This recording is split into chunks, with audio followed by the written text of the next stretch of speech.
ปีคนดีของฉันเธออยู่อย่างไรเธอรู้ไหมว่าในหัวใจของฉันยังมีหยดเลือดหยดหนึ่งที่ไม่เคยแห้งอายุมากแล้วก็ยังคิดถึงเธอเสมอตั้งแต่วันที่เธอจากฉันไปเป็นคนอื่นหัวใจฉันเจ็บเหมือนแผลที่ไม่มีวันหายฉันไปใช้ชีวิตอยู่ท่ามกลางความมืดมนล้มลุกคลุกคลานเหมือนคนตายไม่คาใจใช้ชีวิตด้วยหัวใจที่พังสลายจนถึงวันนี้เธอรู้ไหมว่าฉันไม่ได้เธอ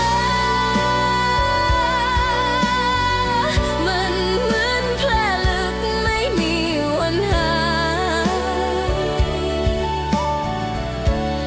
กี่สิบปีก็ยังคิดถึงไม่เคยเปลี่ยน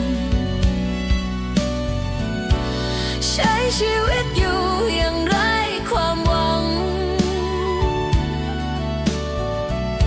ยังคิดถึงเธอเหลือเกินนะคนที่ฉันรัก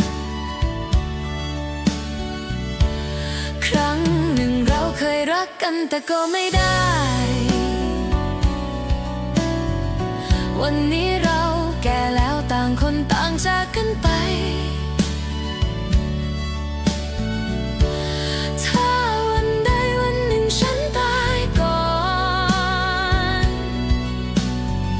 ขอให้เธอมาช่วยใส่เสื้อให้ฉันสักครั้งเป็นครั้งสุดท้ายก่อนที่ฉันจะจากโลกนี้ไป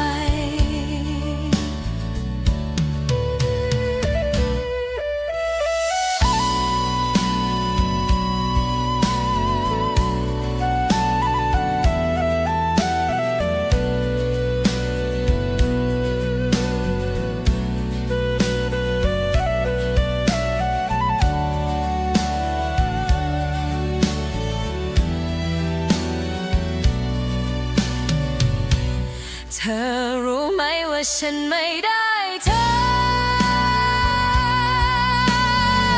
มันเหมือนแผลลึกไม่มีวันหายกี่สิบปีก็ยังคิดถึงไม่เคยเปลี่ยนใช้ชีวิตอยู่อย่างไร้ความหวัง